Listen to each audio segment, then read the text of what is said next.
you can't just live in the I can't, because we live in America and there's so much I can. There's so much I can that can happen. And we were just conditioned to live in the I can't. And now. Aye, aye. I'm the captain now. Coming to you from the K2 studios in San Diego, California. This sounds great. You sound amazing.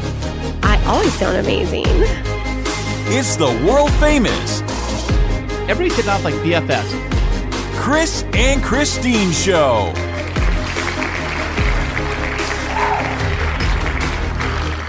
Hey, what's happening, everybody? Thank you so much for listening, and I am Kris. And I'm Kristine, and welcome to episode 143 of the Kris and Kristine Show. Oh, fantastic. Well, how are you doing today, baby doll? Well, I'm doing fantastic because I am looking across the room at some fancy new piece of equipment with all kinds of colors and dancing lines and bells and whistles. That's just my Halloween costume I'm wearing, babe. Well, not exactly. I mean, you do know how to push buttons pretty well, but I'm talking about your new piece of equipment. Why don't you tell everybody what's happening? What new exciting thing happened this week for the K2 show? Well, do you want to take it back to the original, like back a week ago? Or No, I want you to say first what is here right now. Okay, what is in the room right now, what you're hearing us on, we are coming to you on the brand new Rodecaster Pro 2. Not one, but two. But part 2 of the Rodecaster. We're trying to figure this thing out. This is our first podcast go around with this new equipment, so we'll see how this goes. Now, it's kind of fancy looking, like I don't know, when I used to do sound for my church, when I, like way back in the day, it looks like a soundboard. It has like all of the dials, like the individual like channels for the microphone and the headphones, and it's like all colorful, and I'm color pink, which I love, but tell me about this little device a little bit. Well, first off, it's not little. It's not little in price either. That's one thing for sure. But what it is it's actually an all-in-one, like recording console, studio mixer, like anything to do with audio and audio production, audio direction, it can handle. Okay, so it's what exactly? I just said it's a mixing console. Oh, you said it's a mixing console with all kinds of audio. I was just looking for the elevator pitch. So it's like a soundboard, right? Yeah, it's a audio interface. It's a recording console. It's a mixer. It's a sound effects holder. Yeah, you can do sound effects on here too. It's basically an all-in-one. Like if you're doing a podcast, or even if you're doing like say a video YouTube style thing with you need like different video effects and sound effects and things happening live in real time, like a live broadcast or like a radio show. You could totally run a radio show with this device. That's amazing. And it sounds super fancy and super expensive. So how, kind sir, could you afford such an important device to add to the podcasting community? Well, all those big sponsors we were getting, dropping thousands of dollars, they just gave it to us for free. Yeah, right. Wah, wah, wah. What's the real story? Give us the backstory. Okay, so a week ago, if you remember from going back to last episode, I was talking about possibly selling the Z sports car.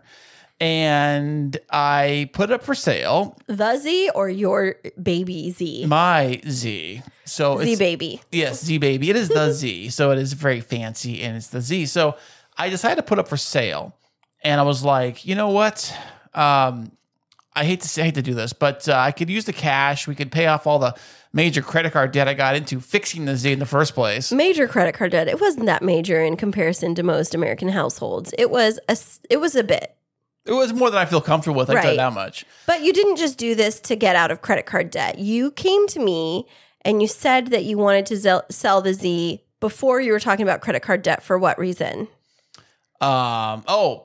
Because you couldn't drive it? No, you were saying that you felt like you were out of your midlife crisis. Oh, that's right. Yeah, I feel like I'm getting too old. I'm too old for this, as they say, And I'm like, yeah, you know what, maybe... I mean, do I really need 2 cars? Do I really need a sports car on the side that constantly keeps breaking down? I got to constantly take it over to the shop and drop another $1,000 on repairs every month, it seems like. And I'm like, you know what? This car's getting older, and it's getting to the point where things start falling apart and start wearing out. And I'm like, do I really want to be wrenching on a car every weekend or spending time? Wrenching on a car? What does that mean? Wrenching means like fixing the car, you know? It's like you're using all these phrases. Do I really want to be wrenching on a car? do. Right, exactly. Like I can't turn a screwdriver half the time, you know? Exactly. You let alone use a wrench, but Go on. Captive audience here. I put it on a few places for sale. And I got one guy write me back saying, is the car still for sale? Sure, he came over. And the same guy that came over in the last episode I mentioned about, he came over and he test drove the car. He liked the car. And he's like, you know what? I would like to get a full-blown car inspection done on the vehicle before I buy it, like a pre-purchase inspection. I'm like, that's fine. You go right ahead. That's fine. Let's do that. Where do you want to do it? You tell me where, and I'll meet you there. So he said, how about the closest Nissan dealer? Because it is a Nissan Z, why not take it to the Nissan dealer? So I met him there on Thursday, I think it was. Wednesday. Okay. I met him there on Wednesday over there. And his dad met me over there, and they were nice folks. They came over, checked out the car. They paid for the full inspection, which is not cheap, by the way. I had no idea that a pre-purchase car inspection costs so much money. Oh, really? Yeah, it's like almost $300. But anyways, wow. So they did that. Wow. They took me to lunch, went to lunch, and we came. Did they buy? Yeah, they bought what? me. Yeah, check that out. Big spenders. I know. And then we came back. Well, because you're a cheapskate, you wouldn't have bought for them anyways. You know what's funny? It's like the part where they're like up at the counter and they're like ordering the food and they're like, do you want anything? Well, you go sit here as you're buying. Yeah. Did you really? It was kind of like that, but you know. That's exactly how it always is with you. It's always like, so like you'll wait when the check comes to the table. You're that guy that's like, oh shoot, I forgot my wallet at home. Yeah, let me get my. Oh, waiter, you got this. I'll get you back next time. Yeah. Next round's on me. You got this. All right, so you went to lunch, but he said he was going to pay for it because he was so nice of me meeting him over there and taking care of the car stuff and being very cooperative with the car. Yeah, because a lot of people who sell cars are like, no, it's as is, buy it, take it or leave it, kind of thing. But I've been very friendly with the buyer, right, and all that stuff. So we went there, got back to the dealership. What did they say? Was there, because I know you were nervous before you went. Was there like things that needed to be fixed? Actually, no. The report came back very well. It was like an excellent condition. Like all of the stuff they checked in on the car, they said everything was great. That's amazing. I was, thank God, because I was like worried that. But you have put like literally $5,000 into the car over the last 8 months. Yes, that is true. But I was also like kind of worried because, like, what if there's something I missed? Things kept, happening. Like the check engine light came on and the clutch went out, all this stuff. What if today is the day this other thing happens? And now they're like, well, I don't buy the car now, right? Or whatever. Or we're going to shave off $5,000 off the price because this is going to happen. But luckily, everything worked out just fine, and it was great. So then the very next day is when we made the actual deal happen, and they came over to pick the car up and gave me a big fat check, and it was a good day. Yep. And so you took that check and you automatically went and paid some lingering debts that you had, and then you had all this other money burning a hole in your pocket. And when I say people burning a hole in his pocket, like literally, he was like, well, why don't we do this? Why don't we do this? Why don't we do this? And what did I say to you? You said you need to put it in savings. Yep. And you were like, well, I don't want to put that much in savings. I was like, you need to trust me. If you don't, it's all going to go away and you're not going to get a big lump sum of money like this ever again in the future for selling a car because you have nothing left to sell. Well, you're wrong with my blood and my spirit, But so I took the money. Your blood and your spirit. You're just coming up with all kinds of things. So wrenching on the weekends. That's right. Selling my blood and my spirit. So now we go from 3 cars down to 2 cars. I just have my truck. Kristine has her car, and that's it. It was kind of a sad day. We went down. You went down from 2 cars to 1 car. I went down from 1 car to 1 car. Right. You have 1 car. I have 1 car. You don't share with me. So I wanted to do something big for myself, a splurge as you were a little bit, something nice, something I've always wanted for the podcast. And one thing I've always wanted, like for how long? Since I've heard about this cool little toy, was the Rodecaster Pro. And everyone kept raving, you got to get one. You got to get one. I said, dude, those things are like $600. Oh, you got to get one. You got to get one. And I'm like, maybe I'll wait. I said, what if there's the next one coming out? If I bought the old one, how dumb would I feel if I bought the Generation 1 and then Generation 2 just comes out like next week? And it did.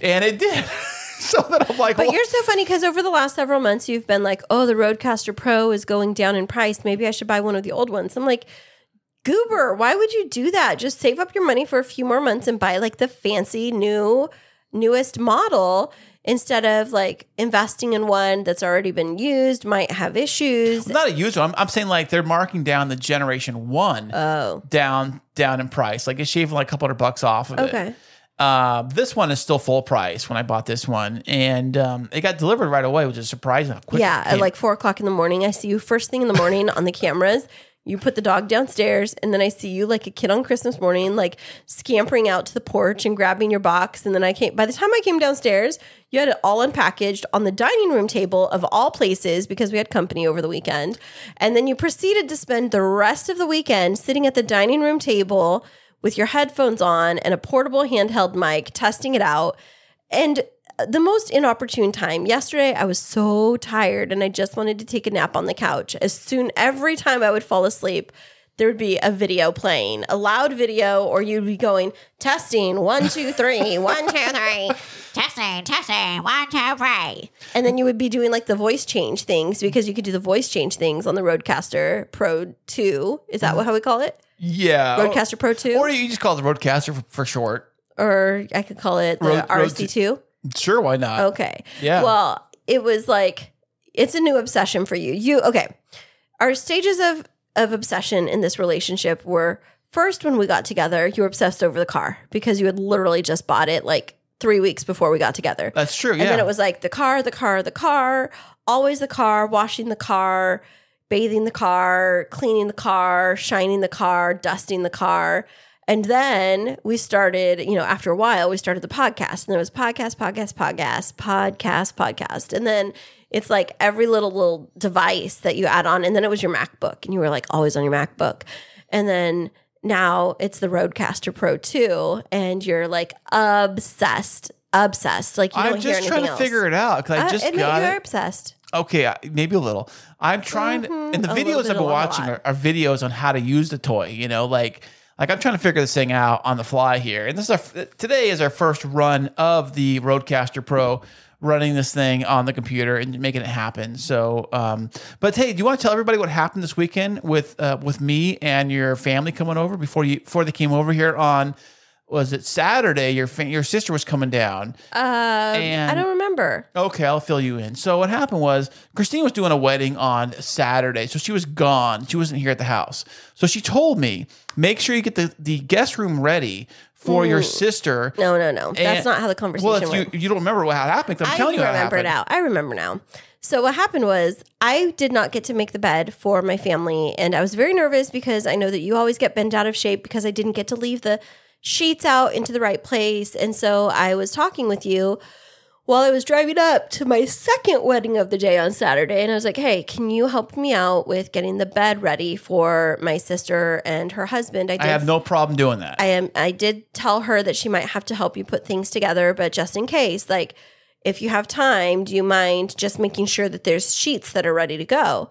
And your first response was, sheets? I don't know where the sheets are. I don't know where to look. And nobody, by the way, for the record, nobody knows where the sheets are. You said they might be in the hamper in the laundry room. No, I said, okay. No, there that's are not some what sheets. I said. There are some sheets in there. Are these the ones? That's not what I said. What I first said was they're in the cabinet on the top of the stairs, the bottom set of cabinets. There's all kinds of sheets there. But there may be an additional set in the hamper in the laundry room, but I'm not sure. And what did you say? I said there's a set of sheets in the laundry hamper.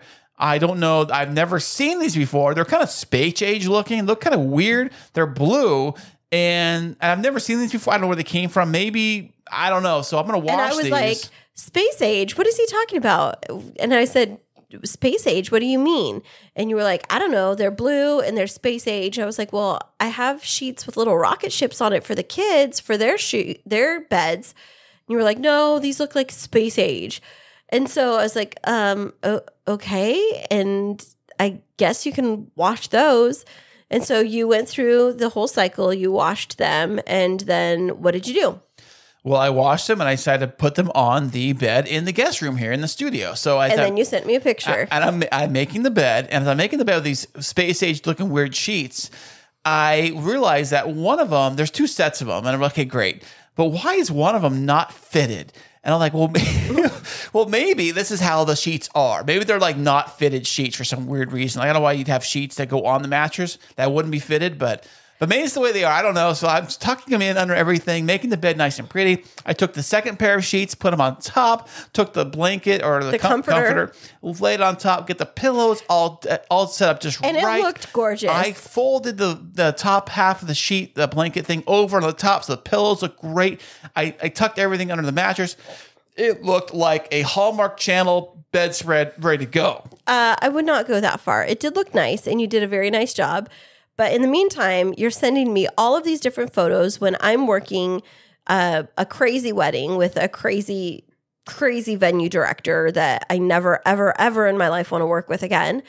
And I'm like going crazy, running around. And then I have 11 text messages. So I open up my phone and I scroll through quickly. And I see the very last picture, which is that the bed is made. And I'm like, oh, wow, he did it. Awesome. And then I scrolled back through.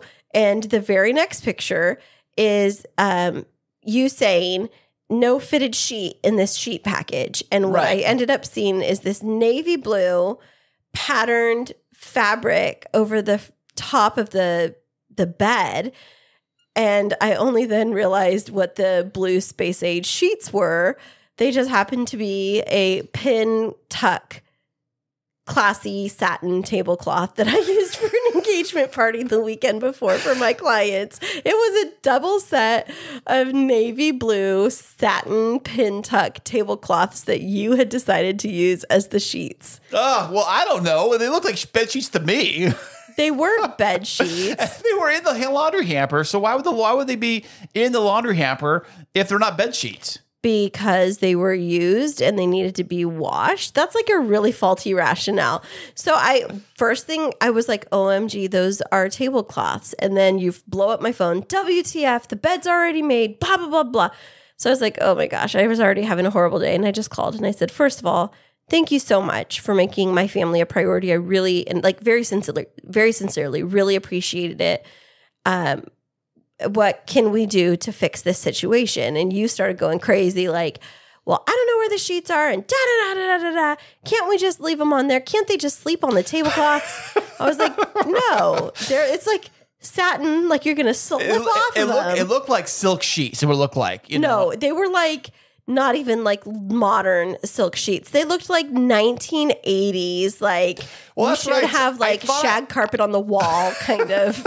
I never saw them before. I was like, these are weird. I never saw these. So what I did to the rescue again. What I did is I ran. No, he did not. To the Kris to the rescue, he did not do what I had asked, which is to walk to the top of the stairs and open the cupboard and look for the right size of sheets. No.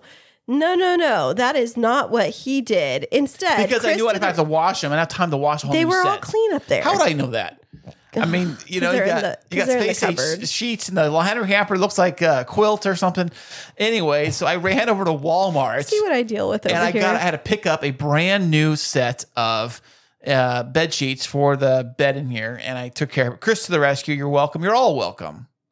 Yeah, so he went and he got these sheets. He brought them back, remade the bed, and got my sister and her family got here while I was still gone at the wedding, and they had a really good laugh about this whole situation. But thank you so much for getting the sheets handled. I, on the other hand, while you were home doing all of that stuff and definitely holding down the home front, I had double weddings on Saturday. So I had floral set up in the morning at Scripps Seaside Forum.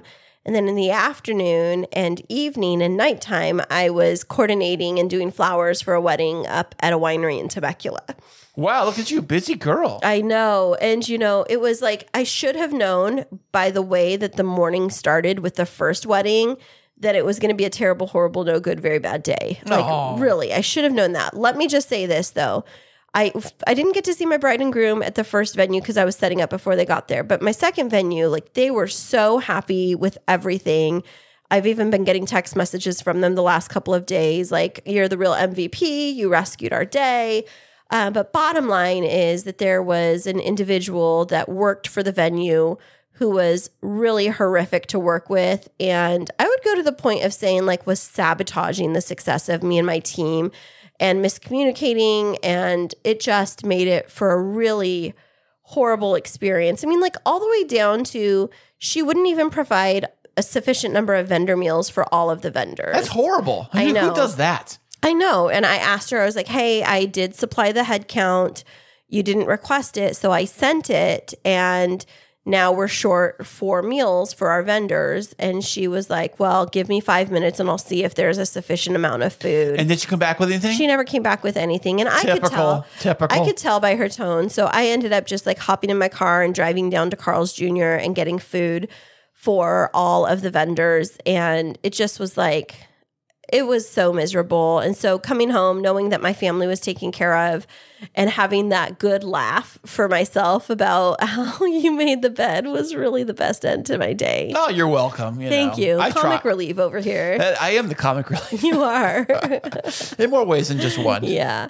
But that's been pretty much it. We're just in the throes of wedding season. Everything is crazy busy right now. Nothing else really new for me other than just keeping my head low, doing all my work, and just, stay on the top of it. Speaking of work, this week's VIP guest decided to step off that corporate ladder, and she's going to tell us all about her story coming up right after this. Are you in the middle of wedding planning and feeling overwhelmed? There's no need to fret, my friend. Kristine Smith Designs is here to rescue you. Offering wedding planning, coordination, and wedding floral design services, let us help relieve your stress and make your wedding day dreams a reality. Visit us at KristineSmithDesigns.com. That's KRISTINE SmithDesigns.com and request a free consultation. You'll be so glad you did. And welcome back, everybody. Today we have another fantastic VIP guest. We are super excited to have her on the show today. She's a certified dream manager coach, business consultant, and author. Welcome to the show, Debby Krusz. Well, thank you so much, Kris and Kristine. I love it. The intro makes me smile. I'm very excited to be here. Thanks for having me. You're so welcome. The whole crowd comes in here just for you, especially for our special VIP guests like yourself, Debbie. Oh, I love it. I feel special. Thank you. Well, where have you flown in to join us from today in sunny San Diego? I am from outside of New York City in a suburb called Mamaroneck, part of Westchester County. Oh, wow. So is that like really close to the big city? Can you like see the skyline, or is it a little bit of a trek away? No, you could see the skyline. We actually have a park that faces the whole skyline of the city into Long Island, which is pretty beautiful. No, I could be in the Bronx in 10 minutes, and then I could be in Manhattan in another 20. Look at that. That's amazing. Yeah. Now, is that something that you do often? Because we live in the suburbs of San Diego, and it's like going into town isn't a big deal. Like we'll just drive in there and, go to dinner or whatever. Is it more of an ordeal for a city like New York City, or is it just like, oh, we want to go have some really great pizza, let's just hop on over? I think through time, it's completely changed. I think back in the 80s, it was the biggest deal to go into the city, and you went into the city for dinner every weekend. And that's where all the hot restaurants were. And so many people realized that it did become a bit much, especially if you're working in Manhattan all week. And a lot of great restaurants were opened in Westchester. A lot of chefs brought their businesses here. And so sometimes people are like, I don't need to go into the city because the restaurants here are just as good, if not better.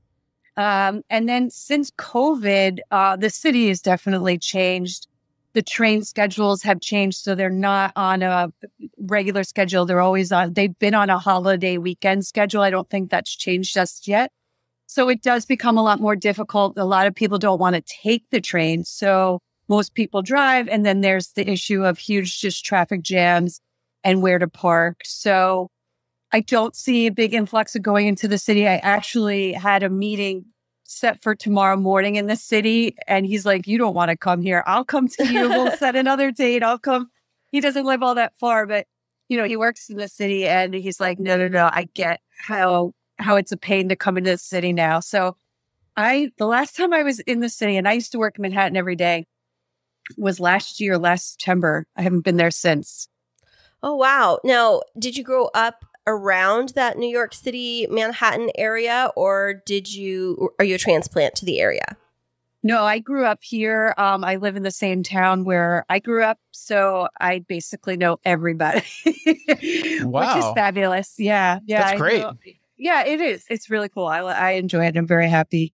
There's not a lot of here. people that you find like that are native to that area and have stayed there their entire life. You tend to find, like in San Diego, a lot of, we call them transplants, but Kristine's one of them, by the way. I am, but Kris, my wonderful husband, is an OG San Diegan, and so he's like you, where he's grown up around the area, and I think it gives you a different perspective and appreciation.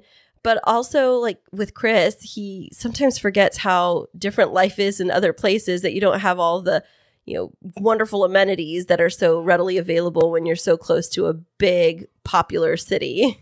Yeah, I used to travel for my jobs to different cities every week. And yeah, New York is a very unique place. I know that San Diego is as well, especially being on different sides of the coast. You do get used to your own city and just what it has to offer. And then you go somewhere, middle America, that's not as big of a city. And you're like, what do you mean everything's closed at 8 p.m.? Right. Or there's a dry state or dry city where it's like they don't serve alcohol on Sundays.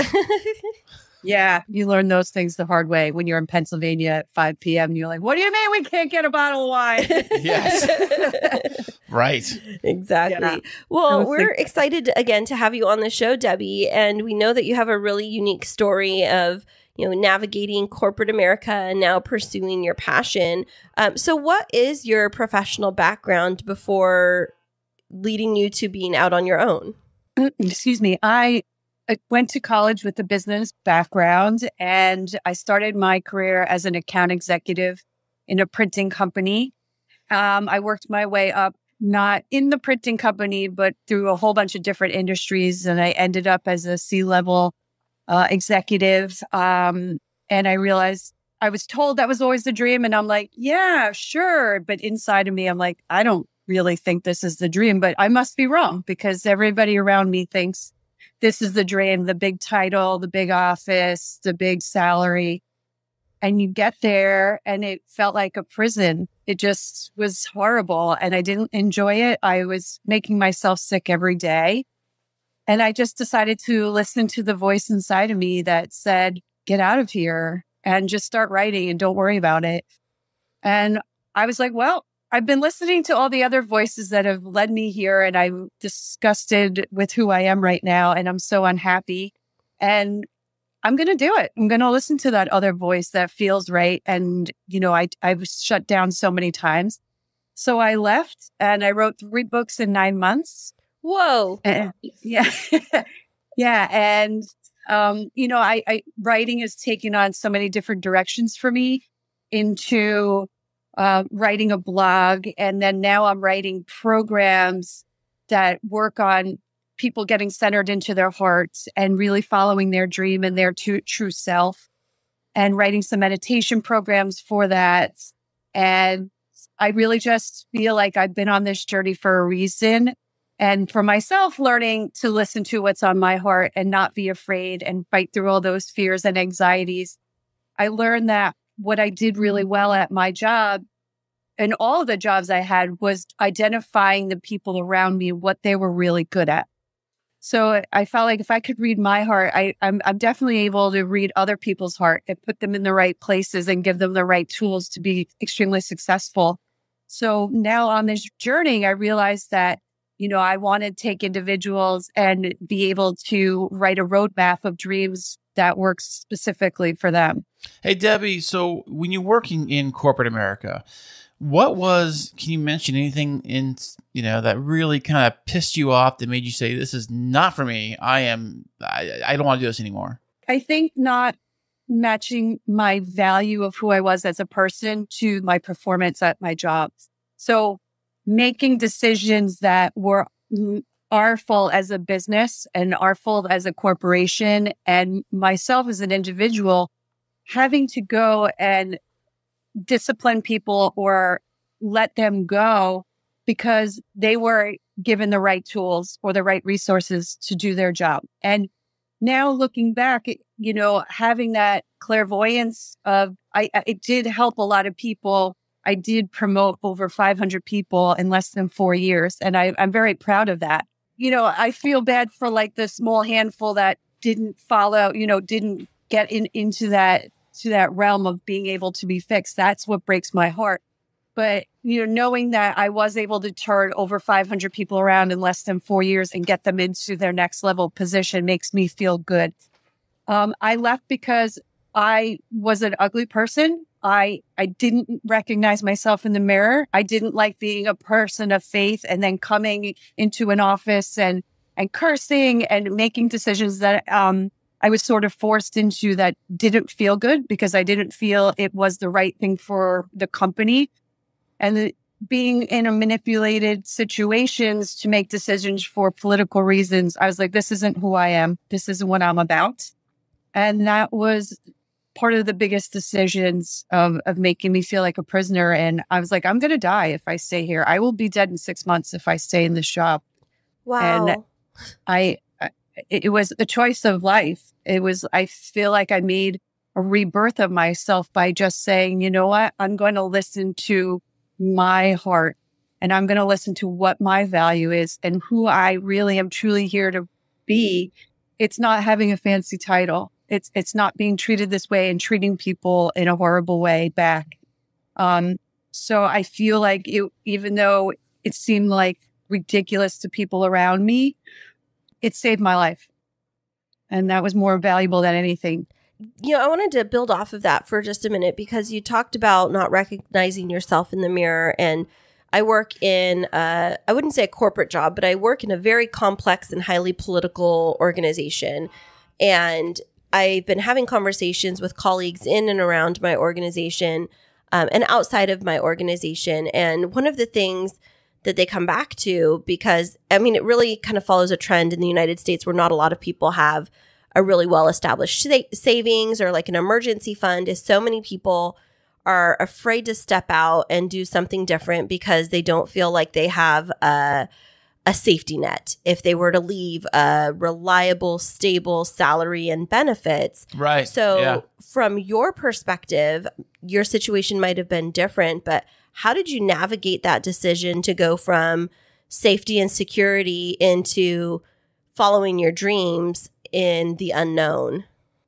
Yeah. I think that I made a choice a little bit faster than I would ever suggest other people to make. It wasn't fast either. It was over like a 2-month time period of conditioning out of the job and then, putting myself into the right place. I did have a plan. I did have a bit of a cushion to hold on to. I did have clients set up because I was planning to go and to do side consulting while I was writing. And the gigs that I had set up, like 3 of them were dead flat the second I left my job. And I was like, oh my gosh, I can't believe this is, and I can't believe this is happening to me. And then there were 3 opportunities that I actually said no to.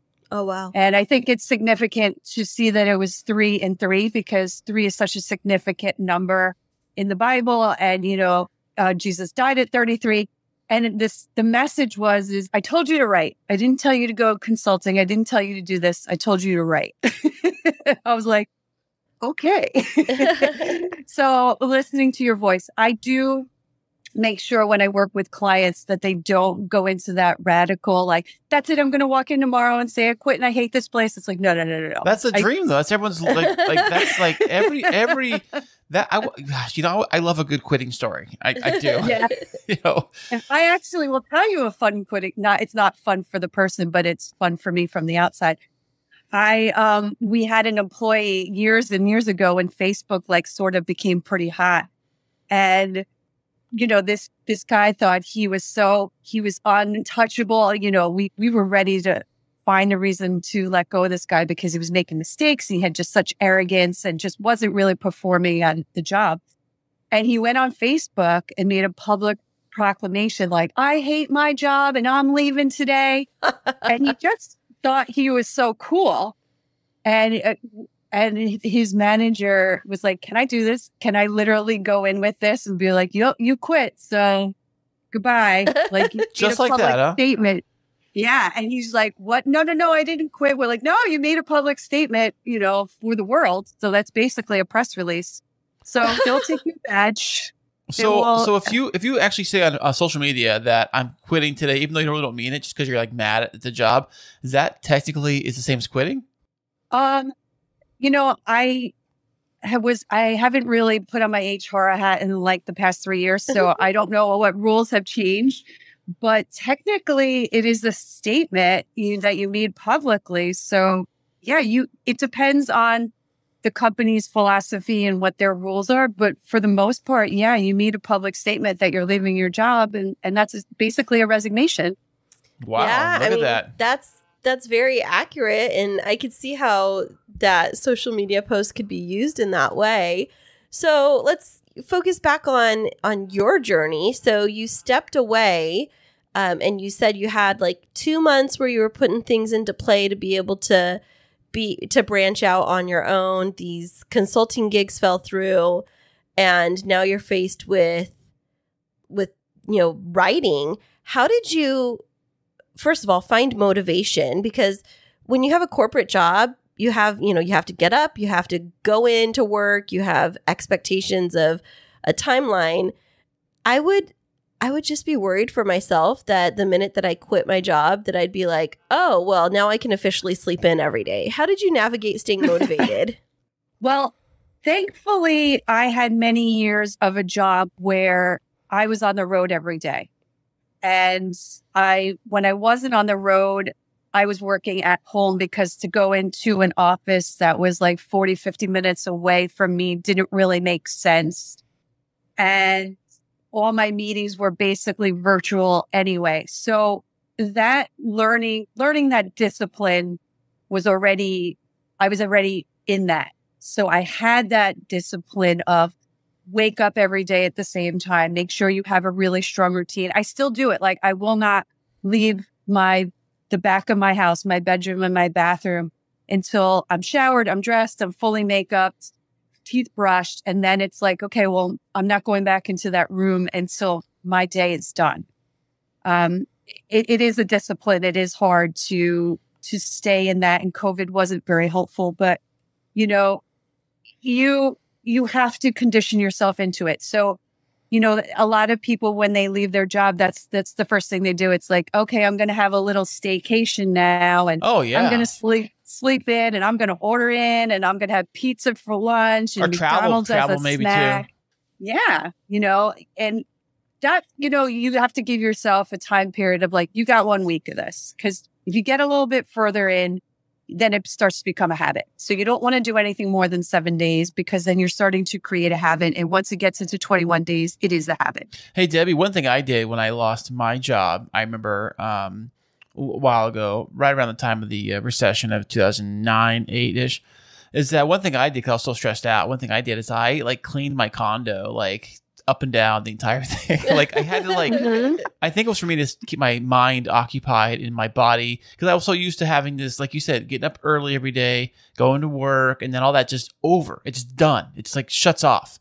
And so I have to keep busy, and I just kept on cleaning. That's what I did for like a couple of days. Could you do that now? You don't have to lose your job, but you could do that now. I'll work on it.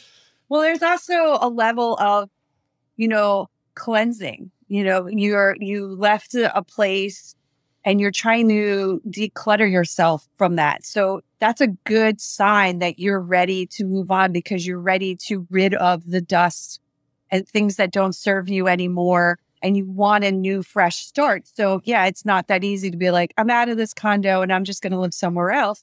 It's a way of reestablishing a new phase of your life. So I think that's excellent that you went and started cleaning, and it does keep your mind busy, but it is also just ridding of thoughts. It's ridding of negative energy. It's just ridding of what doesn't serve you anymore. And now you could just start fresh. And speaking of starting fresh, so you went into writing books. Now, were these like romance novels? Were they like scripts for Hallmark Channel? How did you even know what you needed to write? Well, That's kind of funny. So a little bit of all of the above. I didn't know what to write. I just started writing. The first 40,000 words I wrote were so stupid. It was like a third grader trying to write a Hallmark movie, you know? And my goal was like, I'm going to write the best Lifetime movie ever. There you go. And they became pretty cheesy pretty fast. Well, they are, aren't they? I mean, we've seen them, you know. She loves them. She watches them all the time. Don't judge my taste. They've got a serious, dedicated audience, you know? And they're always, you know, like a love story, a tragedy, and everybody's just happy at the end and it's wonderful. And, you know, it's a perfect recipe, right? Mm-hmm. So I decided to go with it. I hired an editor that really put me on a track of like, okay, stay focused, build a really strong outline. You don't have to stick to it, but let it guide you. And it did help me get out of some corners where I'm like, all right, I'm drifting on a tangent and like, that's just got to be roped in. So at the end, I'm like, I don't know if this makes sense. And then, you give it to what we call beta readers. So 3 or 4 readers just to be like, is this stupid? Does it make sense? Did I miss something? And they all came back to me in tears of, I love this. You have to put this out there. And I fell really deep into the story, into the characters, and I wasn't done. So that's where the second book was so easy to write because I just wasn't done with the characters and the stories. So that was like really written in like 2 to 3 months, if not, and probably less. And then I was done with those characters. I was having trouble and difficulty in relationships in my life. Because I was in a transition, because I realized I always was in the victim mentality of it's always your fault. You know, I'm a princess. I'm perfect. There's nothing wrong with me. It's yours. It's all about you. And I had somebody very dramatically get in my face and be like, I would really look in the mirror because this relationship isn't working out because of how you're looking at it, not because I did something wrong. And I'm like, you've been wrong for 20 years. I mean, of course you're still wrong. And I really needed to change how my view on that relationship and then other relationships with the people around me. So I wrote a book from a man's perspective, and it really was eye-opening for me of how I looked and saw things and saw something from a vulnerable set of eyes. And for me, I just learned so much from doing that book, and it was fast. I think I wrote it in less than a month for sure. Oh, wow. Yeah. So with all of this learning that you've gone through, how has it transformed your perspective on the corporate world? For me personally, the corporate world is kind of like a drug. It's You get there, you get all excited to be in a new environment or just to be in your office because you love what you're doing and you're making a difference. And, you have the morning meeting and then, you have the little cooler chats and the running in between people and you're flipping paper around and you're making great conversations and you're landing deals. Yeah, you're landing deals. And then there's the lull, of the things become status quo. Mm-hmm. It's not always bright and sunny. The conversations aren't always as pretty. You didn't land the deal. You're not making sales. People are upset. People are angry. The economy's up, the economy's down. Like how to navigate those highs and lows were difficult. And when I started out in my first job as an account executive, I was in a printing business and we worked directly with the Securities and Exchange Commission. So that was a real drug of having a deadline twice a day. That was like, could be life or death for companies because it was gazillions of dollars. And for us back then, it was probably just like $1 million. But, it grew into billions and it was more money than you could ever think of. And if you didn't press that button in like a minute time frame, that money's gone and it's your fault. Oh, wow. So pressure's on. Yeah, pressure's on. And, we were still, back then it was a really long time ago. And it was transitioning from being digital to being from just really literally pushing paper and literally printing out binding books together that needed to be filed with the SEC, handing it to a guy that ran to JFK, that got on a plane to stand online in front of the Securities and Exchange Commission, waiting for that exact same time frame to get a stamp. Wow. Yeah. Now, that guy's job, does he still have that job, by the way?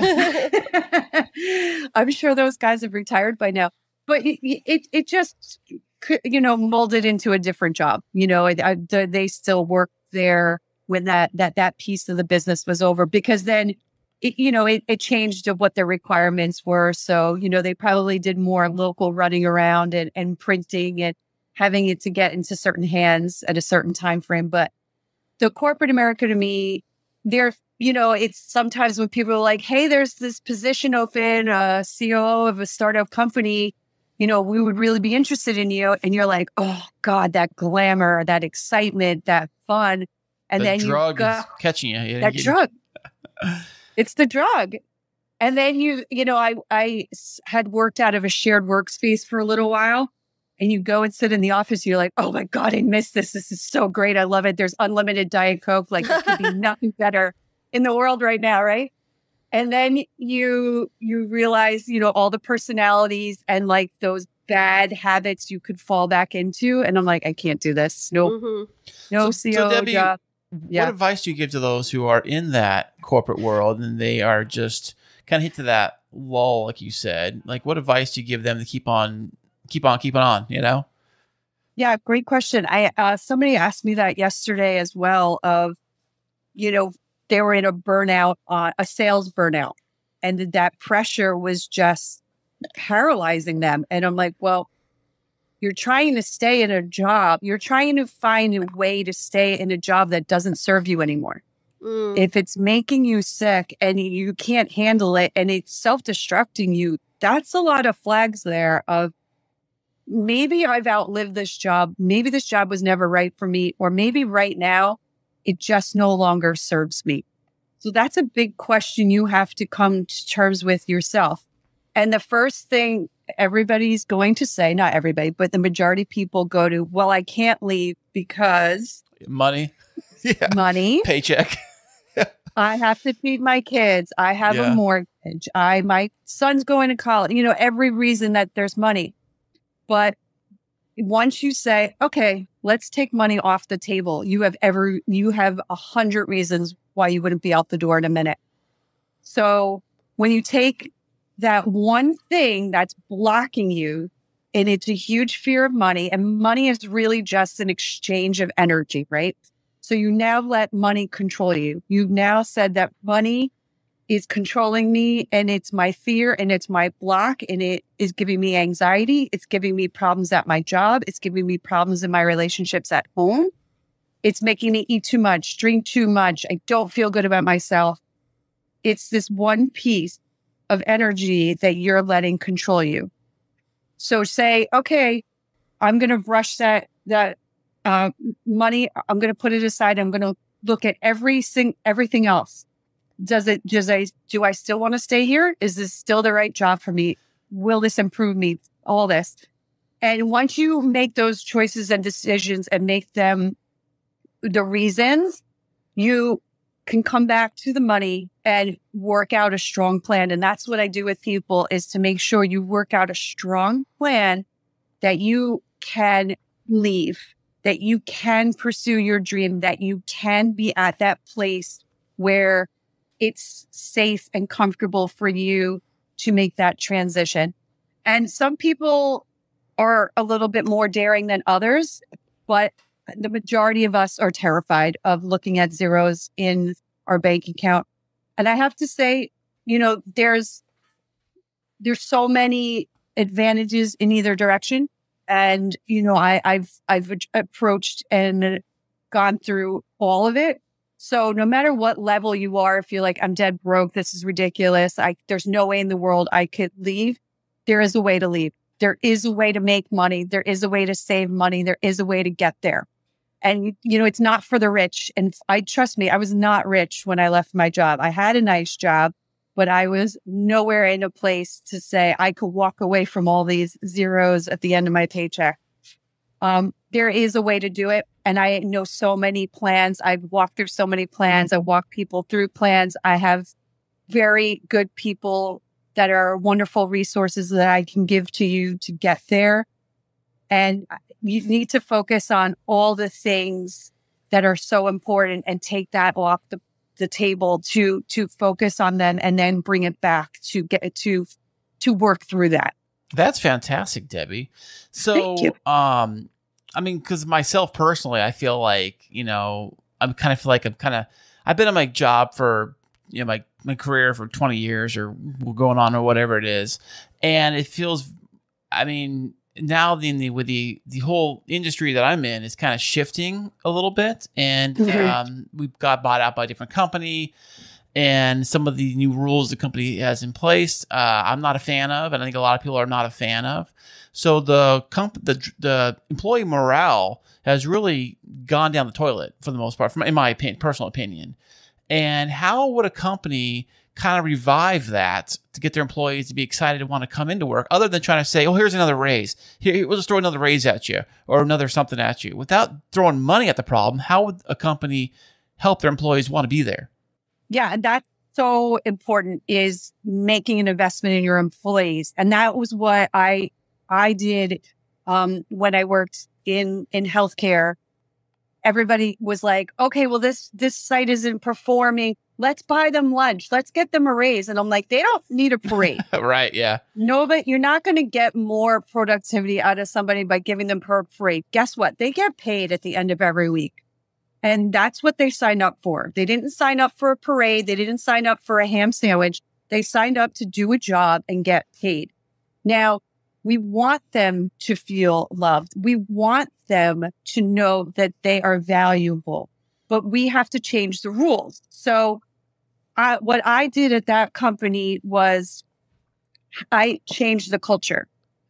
And what was really sad was the company had so much to offer. They had so much to give their employees, and the employees didn't know anything about it. So they hated their job. We gave them too much pressure, and they could be fired instantly just for making a very tiny mistake, because you're dealing with patients. And, if you have their name spelled wrong or their blood type wrong on paperwork. Of course, yeah, definitely, yeah. That could ruin someone's life. And it's a very high pressure, high tense situation. And so I changed the culture. There was a mission statement on every patient service center of what the mission was. And it started with world-class service. And I'm like, have you ever been to a restaurant in Shanghai, China? Do you know what service looks like there? And they're like, no. And I'm like, well, that's world-class. So I mean, what does that mean? Is it really though? I mean, world class. What does world class mean? Because the world is a big place, and do you know what class looks like in every country? You have to, be careful with your verbiage. And I'm like, okay, there's a list of 10 things that you can hardly read from the picture that's on the wall. And I'm like, okay, well, somebody tell me what number 5 says. Somebody tell me what number 2 says. Somebody just tell me one thing that says that's on there. Not one person can answer that. And I'm like, so you're living by a mission statement that you don't know what it is. You don't even know what world class means. It doesn't mean anything. To me, it sounds really horrible and crappy. And what does it mean for you to come to work every day?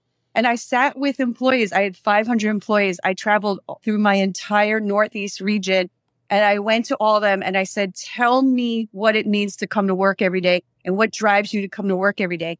And I changed that entire culture because I made it value to every single person that worked there. And we made a big general one that had the most popular statements on there. And then I had at each patient service center them sign it and add to it every day. Like, I love coming to work for the best patients. I love that their smile. I can let people leave with a smile on their face.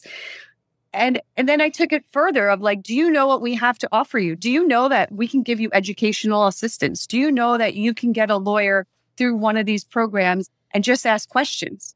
A lot of these people are living paycheck to paycheck, and a lot of these people have from broken families and have a lot of questions that they're afraid to ask. And they think a lawyer's going to cost like a couple $100s for 10 minutes. Right. Yeah. And if, there's these things that that were weighing on them. And when you were able to just say, you didn't know that you can have this, you can offer this. And that's a big problem that employers have, especially when they're running with a lot of individual people. And part of the program that I run is ideal for employers to give value, to work on individuals, to follow their dreams and address all these things. Like, let me help you get your finances in order. Let me help you get your health in order. Let me help you get to a better level of your job. Let's work on your intellect. You need to go back to school for something you want to do. The company offers you assistance to go back to school, and just work with the company and work on the individuals and really get them to their next level. That's accomplishing goals along the way and building them into their dreams and letting them be empowered. And if you're working at a company that's like, my company did this for me, I'm always going to, give back, and I'm always going to promote them. And when clients start to see the employees being happy and what they're benefiting from, the productivity happens, and then you get client retention. And it's just a beautiful cycle of positivity by just making a simple investment in your employees. It's a huge difference. I know. What about the companies that have a lot of, let's just say, competition with other companies trying to compete for their employees? So they'll try to persuade employees to jump ship from one company to the other because maybe it's a little bigger salary, not a lot, just a little bigger salary. Or one might say, well, we got maybe better benefits, or we got better. But all in all, it's identically the same job no matter where you go. It's pretty much the same thing. So what do you do? Yeah, that's a hard choice. And, when you're in a specific industry, it is pretty common to jump ship and kind of do the tour. And what I've learned, because I came to that crossroads a few times in a few places, and, you have to really, you can't be glamorized by $3 extra in your paycheck because, $3 extra. Yeah, it is. It literally is. It's that. Yeah. It turns out, right? You're like, oh my God, an extra $5,000. And then you break it out and it's really not a lot. And then it takes you into a next tax bracket and you end up paying more money in taxes than what it actually gave you. Right. So those are things you really need to, take a step back and look at the offer and look at what you currently have. And, it depends on where you are, but there is a level of leverage of like, hey, I don't want to jump ship here, but your competitor is offering me $10,000 more a year. That's really going to help me out. I want to stay though. I don't want to go to someplace new. You could do that. I would look at all of the huge package. People are so glamorized by benefits and, 401k. That's great. Well, what does your 401k look like? What's the company contribution? What are the actual benefits? And look at what benefits look like on your own, because there's a lot that you can do with benefits that are outside of your company that are probably more beneficial to you. But you get so sucked in. People say benefits, and people are like, I can't live without benefits. And it's like there's a million options out there that could have better benefits than what your business is. If you're a small company, you can't offer the same as a bigger company. But some of the bigger companies are really gypping you because they're getting played by the insurance that they have. So there's a lot to look at in that, and being first of knowing enough from the companies that I worked at, I help people really, really look into that and do a full analysis of what is it that you really need. You're at different age groups and, you have a family, you don't have a family, you're older, you're younger. Everybody's need for benefits is different. So if you're 25 and you're paying for benefits like as if you're a 65-year-old man, I mean, that doesn't really serve you. Of course, or a family or whatever. I know some people say I pay X amount of dollars for all my kids or whatever, but if you're just a single person, say 25, like you said, like they just need medical for themselves and maybe a 401k, and what else they really need, Yeah. And when you get to that, you're at that negotiation phase between competitors where you are and where you're looking to go. They're going to play a lot of manipulation games on you. And I would really, once again, I strongly believe in doing all your homework on all those logistical avenues of what's important for you at the end of the day. But I definitely encourage a meditation on both. And what I do, I tell my clients to do is to print out all the pros and cons and, leave your pro list on top of the con list for both companies and sit and meditate in front of it and just close your eyes and do a visualization of where do you see yourself? Like when you close your eyes, do you see yourself at this company or at this company? Do you see yourself happy? Where do you see yourself when you come home from work at the end of that day? How do you see yourself interacting with clients, with the people you work with? And you may not, there's a lot of unknown with the new space. But if you're migrating to a place in a new space and not migrating to a place in the old space, there's something to be told there of who you are is gravitating towards the new space. So I would look at that new space, and I'm not saying that that's the answer. I'm saying, hey, if you're still not sure that this new space is the right space for you, maybe there's something else. So maybe Debby, you need to continue to look. What about actually, is it okay to ask the employees of that new potential company, like, what are your honest opinion of the place? Is it okay to do that? Yeah. And, that's what great things about LinkedIn is you could look up a company and you could find somebody in if it's a competitor, you probably already know people, right? But, there's nothing wrong with wanting to know, is this the right fit for me? Right. Yeah. Well, also too is if you catch, I know that like if you ask somebody from a competing company and they're having a bad day, what are they going to say? Of course, they're going to hate the place they're at. This place sucks. I hate it here, And then you'd be like, oh, I don't want to go there. It could be that too. So, and also on LinkedIn, if they say they hate the place, could they get fired for that? I mean, is that something you could get in trouble for?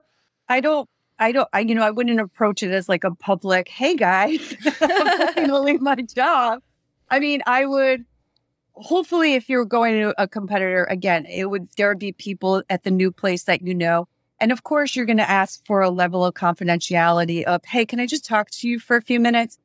I'm interested in leaving as the grass greener on the other side. You don't have to give all your details or cards.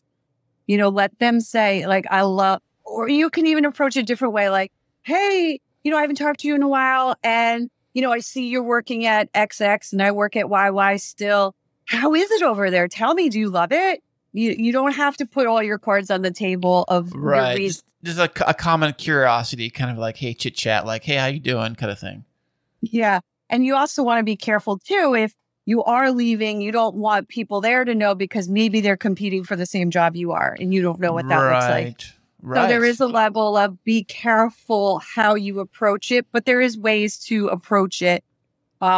To get the answers you need, and do your homework. Look on the Better Business Bureau, look on job boards there. I mean, I worked for a company that there was a website called IHateThisCompany.com. Nice. And it literally was an open forum of people just bashing the crap out of it. And I was like, wow, this is pretty astonishing. But, when I worked there and I was running a whole division, it was good homework of okay, you could see the people that were commenting because they weren't realizing that we were up to knowing what was going on here and their real names. And you're like, okay, well, these people are leaving or they're going to do something damaging to the company. So I have to address that. So I would look out for those things because if those things exist, I would suggest to not go there. And look at LinkedIn again, look at the company, look at comments, look at things they're posting. If there's a lot of positive comments, especially from employers. I mean, that's a draw, that's a positive. And, really make that strong list. I do strongly suggest the meditation, the looking through all the pros and cons, and doing your really strong due diligence and see what your company will do in return. You know? Debby, what would you say to somebody that would not just jump ship to another company, but to say jump ship altogether into a totally different direction? This person was, say, a doctor. Pursuing their passions, Let's say this person was a doctor their entire life, but then they want to be an astronaut. I mean, they want to go totally different direction. So how would you Like, how would they even start with that? They've been doing one career for 20 plus years, and then all of a sudden they want to just give it all up and jump into something completely new. What would be the best advice you would give them?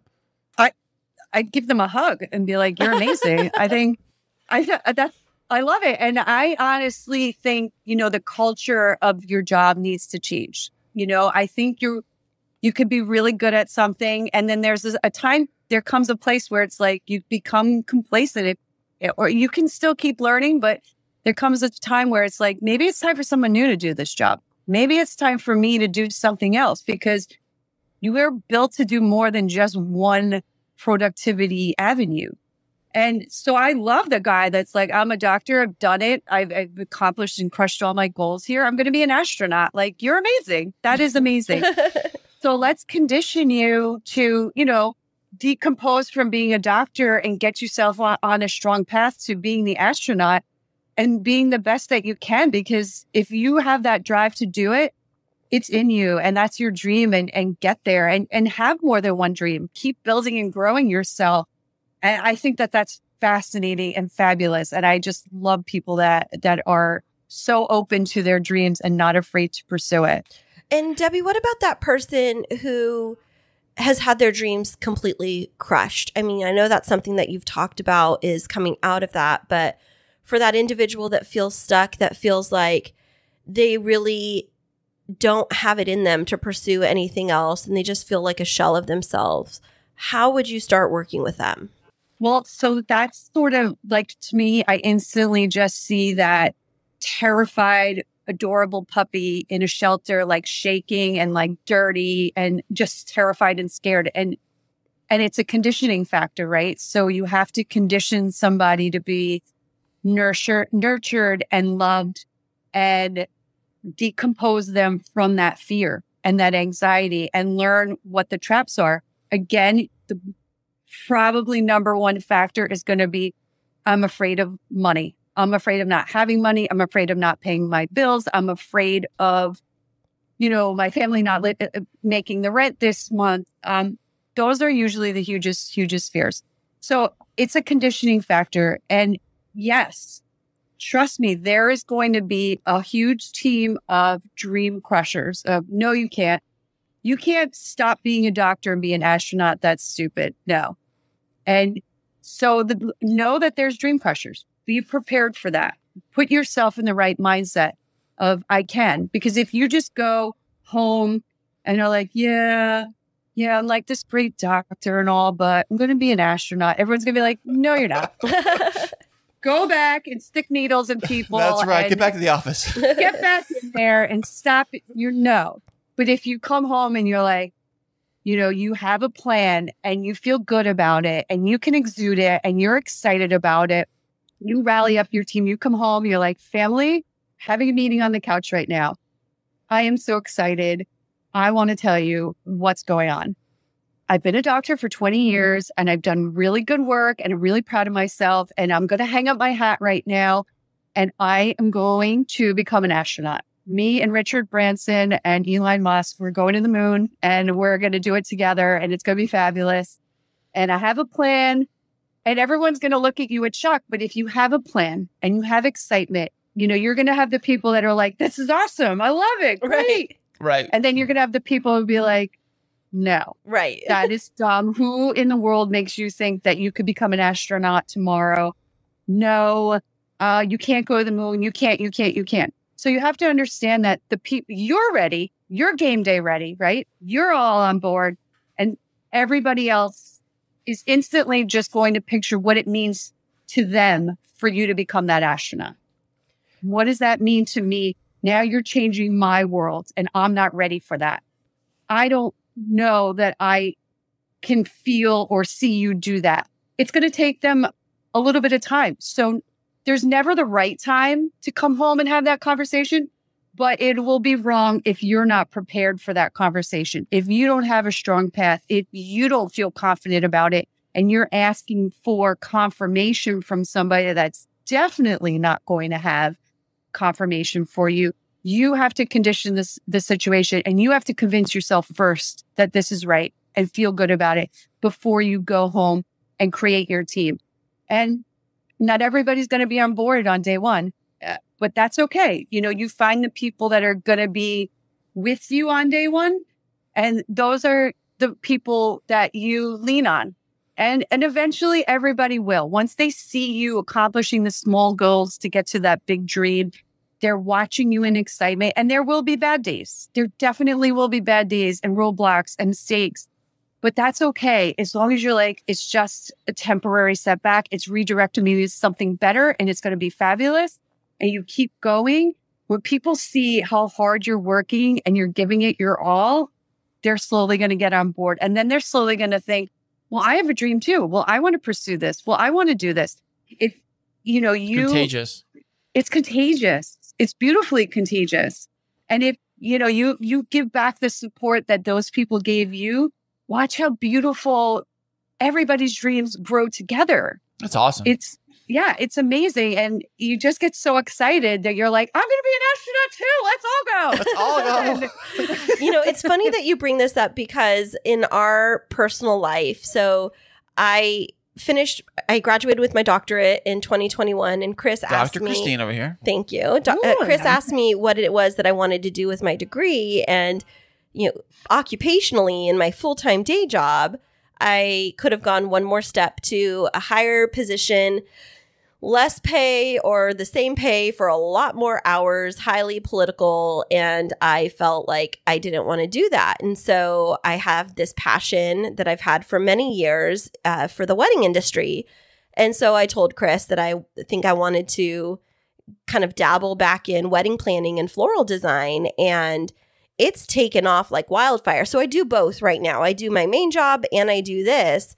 But it's interesting at first because Kris I would say he was a little hesitant to think that this could actually make a decent amount of money until he started seeing what it was bringing in.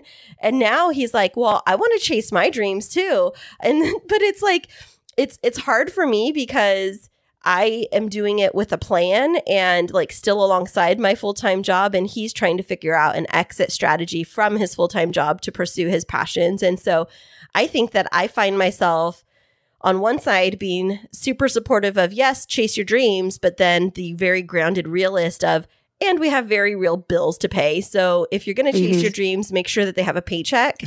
And yes. I think that's hard for me because as a spouse, I could see how when couples are going through this, it could feel like your partner might be going through a midlife crisis and you discount it and you might just be like, oh, well, they're going to get over it. But in reality, I know that my husband really hasn't had the opportunity to chase his dreams when he was younger and do everything he wanted to. And so now it's like pulling at him as he sees me really fulfilled in this creative occupation.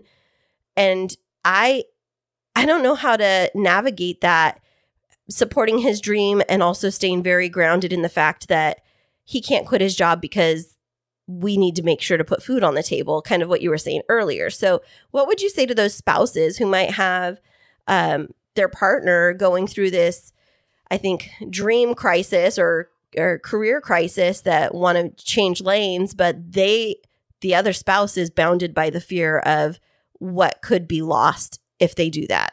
Yeah, well, I think that this is a great conversation. And this is a lot of couples get to this place and there's resentment and there's ugliness. And then there's, again, that money is in the way and it can ruin them. And so it's wonderful that you're both open and having the conversation. That's the first step of, I think that's wonderful that you are open in conversation and open to support each other, but you're honest about what the fears are in the middle. And what I would do is, obviously, for me having this conversation, I'm the party that I know a little piece of the story. I know a few minutes of each of you, and I would be able to sit with both of you and let's lay it all on the table. Let's lay out a map, right? So let's lay out Kristine, where are you? Where is there a transition place? What's going to stick? Is it going to be staying and doing both? Is it going to be the event planner going to win? Or is it, this was a lot of fun and I'm going to go back to what I was doing? So you had started the train, so you're right now a little bit ahead than Kris is. So what I'm loudly hearing is the finances is the big fear in the middle. And that's the prevention of Kris from going into his maybe new dream, new phase of what he wants to do. So I think it's now rebuilding the roadmap as a team and the roadmap of what finances look like and how to navigate goal. So now there's always the common goal of, feeding the kids and the mortgage and all of that. Right. Now, yeah, but now it's okay. We have directions from this main hub, right? So we have all these directions that are two trains that are going to split and go, and we need each other to support each other. So it's walking through what the finances look like and making sure that there's a solid plan there of being in a good financial state of, okay, at this point, Kris can make the jump. And at this point, Kristine will be at where she needs to be at her phase, whatever direction that is. And it really has to be mapped out. It has to be a strong commitment from both of you.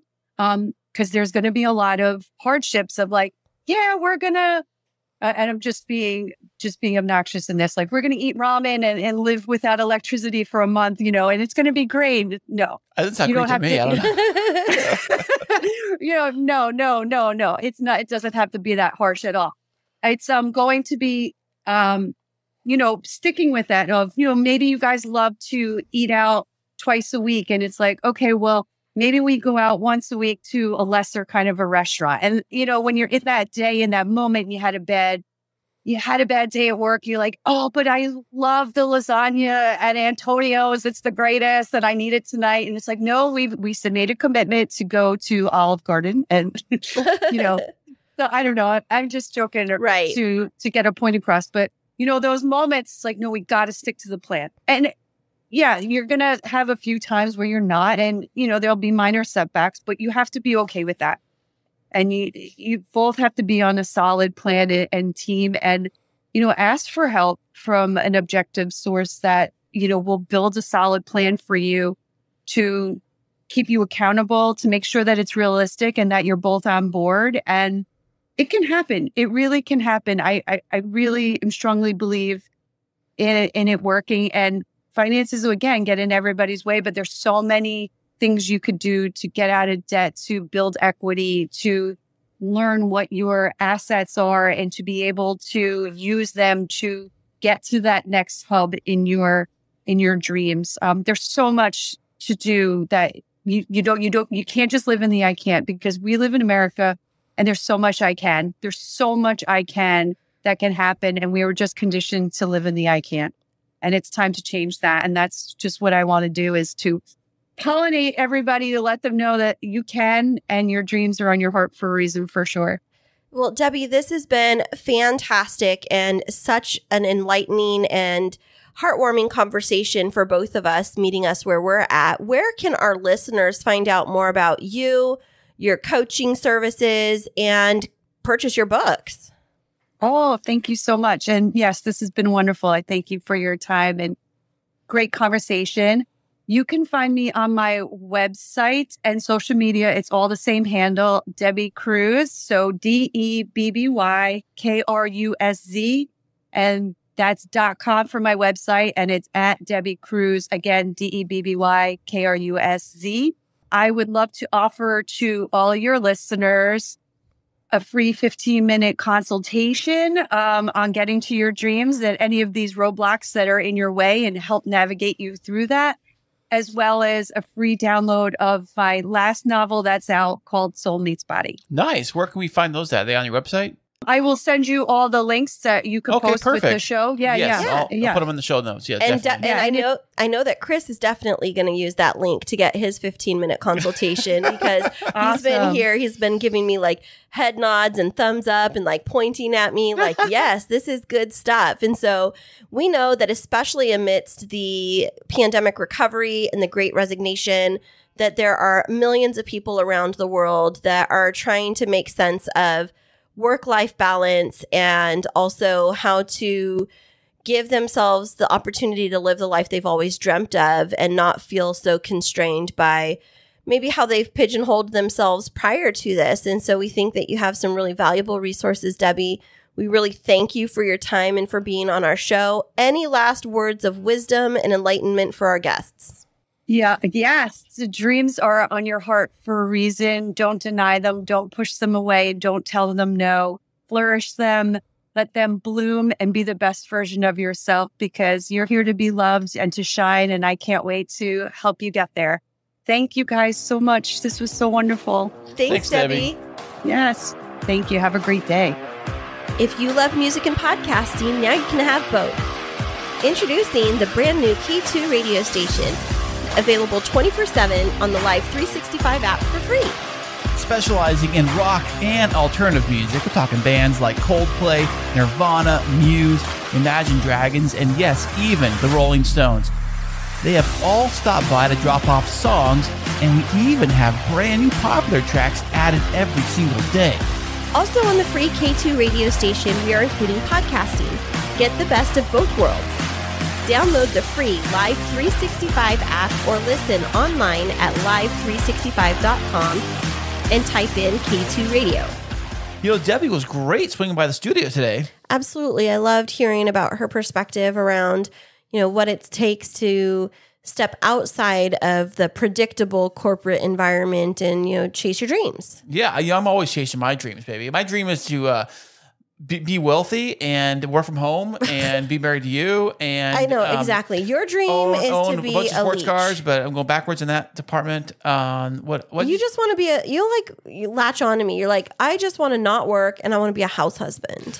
No, I want to work. That would drive me nuts if I was just staying home doing nothing. I could not do that. When have you ever seen me sit and do nothing? Do nothing. Well, it depends on your definition of nothing. I mean, my definition of nothing is like working on other things. My definition of nothing is like you're doing nothing that's actually like contributing towards the financial health of the household or like the long-term viability of the household. And so my definition of nothing is sitting and watching TV for 15 hours straight. Okay, well, neither of us do that, but you do sit around and you play podcasts all the time. That is work. If you are sitting somewhere and physically doing nothing, that is nothing. When you're doing something, it's something.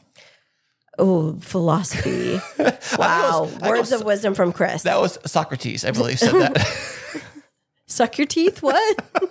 Socrates, the great wisdom for the great philosopher. What are you doing? If you could only see what Kris is, he has one arm out to the side. It's like he's motioning like, hear ye, come to the wisdom of Kris. No, I think that both of us have dreams that we're chasing in different ways. And, just as long as your dream isn't to just, stop working and let your wife do all the work, then we'll be good. I'm going to work, but it's going to be a different direction. Oh, is it going to actually earn money? It's like you're playing defense and you go play offense. It's like you're both trying to win the game. Oh my gosh. You guys, if you could, this is how he talks to me all the time. I'm like, so Kris, what is your vision for changing careers if that's your goal? So, I'm thinking that I'm just going to think more about it and I'm going to set some goals and I'm going to, start moving in that direction and start researching. And I'm like, so basically nothing. Well, let me tell you a little fun fact about all that you just said is that with the help. Yeah, make it up. Here you go. With the help of the new Rodecaster Pro 2, I should be able to enhance my audio production skills. So maybe it'll take me in a path and a trajectory towards becoming a awesome podcast personality. Wow. That is your future career aspiration. Future podcast personality. Basically, it's like when you ask them, what do you want to be when you grow up? And they're like, I want to play for the NBA. And they've never stepped foot onto a basketball court. Okay. So basically. Kind of. But very accurate. But at least I have the basketball the NBA used to play with. I have the same basketball. And the same shoes. So technically, I'm halfway there. That's like saying that because I can speak, I'm like the same as Sandra Bullock. Almost the same. 100%. Here, I am such a supportive wife. It's like I have a fire extinguisher extinguishing your dreams right now. I am not a very nice person today. Maybe it's because it's Labor Day and I've been laboring all day since 4:45 this morning. I woke up and I couldn't sleep. And so maybe I just need a break. Okay, Labor Day is not about being in labor. It's about not doing any labor. I know, at all. but what I'm saying is I've been laboring. I've been working since the early hours that's of the your morning. problem. You're doing it all wrong. I know. Maybe they should call it like no Labor Day. Like Labor Day is to recognize people that work too hard during the week, so they need to not labor on a given day. Did you know that there are some people out there that actually have to work today? I know, because I went to the store and I met them. Yes, I'm saying. So everybody still has to work today, except for like, I don't know, the certain Kristine over here. I do. What? I've been working all day, you dune buggy. All right, friends, you've heard enough of us. We are definitely in rare form today. Maybe we should have mentioned at the beginning of this that we've been kid-free all weekend. And What's that even like? I know. We're just like, ding, ding, ding. Like, we go to bed when we want to, wake up when we want to. We don't really, like, we're not keeping on track of our hours and what we should be doing. We're kind of like two college kids right now. Exactly. And I got the Rodecaster Pro I've been playing with all day, trying to figure that thing out. Yeah. Oh, thank you for saying you've been playing with it all day. That is accurate. I've been playing with it. It's got a lot of cool, neat features. We're not going to get into all of it today, but in the future we will. And I said I'm still fine-tuning the device. This is our first run of the Rodecaster. So so we'd love to hear your thoughts on our sound quality. Give Kris those shout-outs if you thought that it was fantastic. Well, thanks, babe. He reads all of your comments. And you know what? If you could type them like 10 times over and over again, that would make his life so much better. Yeah, just say Kris is fantastic and just repeat it like a serial killer does across the screen. Like everywhere. Or maybe you can do it. We just need to stop. Or maybe even better, you can say Kristine is awesome, but like you got to write it out in like a serial killer, like different fonts on like post-it board. Speaking of serial killers, okay, there's this feature on the Rodecaster Pro where you can actually change your voice when you're talking, and nothing like. I don't ever want us to use it because... Are you sure you want to try it now? No. Don't do it. Don't do it. I'll get really upset right now. Don't do it because it reminds me of the movie Ransom with Mel Gibson where he was getting these phone calls and they were like distorting the voices, and it makes me think like creepy. Like, why would you even get something that does that to mask your voice? It just sounds odd. Well, it's like a robot. There's a robot voice in here. There's two robot voices and one deep voice and one like disguise, like it's the what is it called? The FBI hide the face, video. What was that thing when they black out the face and it's like for the interviews? Masking? Yeah, it's disguise. Censoring or whatever. All right, you know what? I'm going to give it a shot. I'm going to have you turn around. Sorry if he bumps the microphone. Kris, you can try like robot voice, and I'm going to be talking, and we're going to see if it changes at all. As I go through this, oh my gosh, that sounds so weird. Take it off. Where'd Kristine go? Take it off. Take it off. Oh my gosh, that was so creepy. I don't like that at all. Don't do it. Don't ever do it again. Okay, well, that was a taste of what the Rodecaster can do. We got Robot Kristine over here. C3P Kristine. C3P Kristine. All right, everybody. Thank you so much. Episode 143 is one that we're not going to forget, but in case people want to forget this one and want to go back to one of our previous episodes, where can they find those? Well, you can go to the master hub of it all, which is KrisandKristineShow.com, and you got every single thing you want to know all right on over there. Absolutely. And we'll be back with you next week.